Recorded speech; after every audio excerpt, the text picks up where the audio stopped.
Всем привет, Демидов Игорь.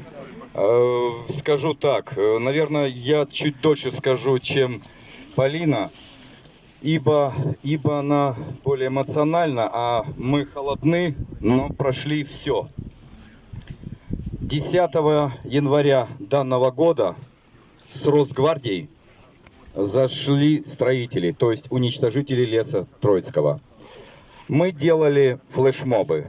Мы не думали, что это все будет вот таким образом, что в итоге сейчас вы услышите, что происходит и сейчас, у нас там происходит каждый день. Значит, мы делали флешмобы, мы выставляли строй, шеренгу снеговиков. Им давали различные плакаты, чтобы нас не привлекали. Мы все это делали в лесу, тихо, мирно, спокойно. Люди нас, тройчане, почти не видели, хотя средства массовой информации всегда с нами. Также и Активатика, Русюз, Сота, Рупор Москвы. Это только онлайн ребята транслировали, которых я здесь сейчас вижу.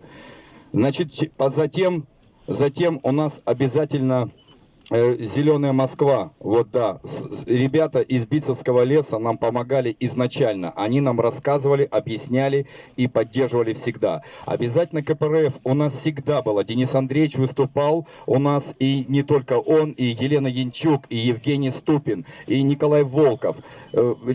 Всегда поддерживали. Опять же, у нас даже были депутаты, как Сергей Митрохин, Яблочник, да. Я как-то даже Делягину, значит, Михаилу Геннадьевичу, «Справедливая Россия», тоже объяснял и вручал документ, чтобы он нам помог. Рассказываю дальше, что было. Мы как-то все мягкой силой пытались вот таким образом сделать флешмоб. Мы нарисовали в лесу, прямо то есть, когда идет дорога большая, 5 слов СОС из телефонов и квадрокоптером снимали. Это все хорошая пиар-компания, но эта пиар-компания не работает. Она ничего не помогла, только консолидировала тех, кто уже были в процессе.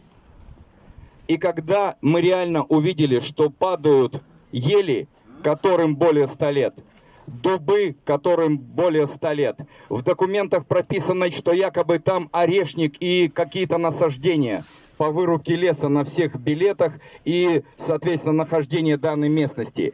То есть это просто, когда наши юристы стали потихонечку, там, каждую неделю, мы даже не можем до сих пор, до сегодняшнего дня, более месяца прошло, не можем у строительной компании взять всех документов, которые нужны на то, что они там вытворяют. Они нам не предоставляют документы. У них уже просрочен договор аренды земли, но они все равно строят и работают. Люди, не верьте вот этой всей теме, что вам принесут документы и все должны предоставить. Ничего подобного не происходит. Рассказываю дальше.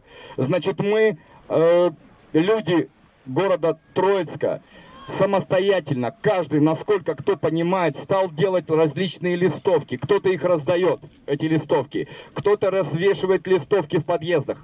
Кто-то собирает подписи и президенту, и Собянину, и в Генеральную прокуратуру, и прокуратуру ТИНАО. И все везде собирается у нас. Везде люди по городу стоят самостоятельно. У нас все вечно ищут каких-то организаторов до сегодняшнего дня. А у нас организаторы самые люди, которые самоорганизовались и сами проявляют себя в этом движении. Движение за Троицкий лес.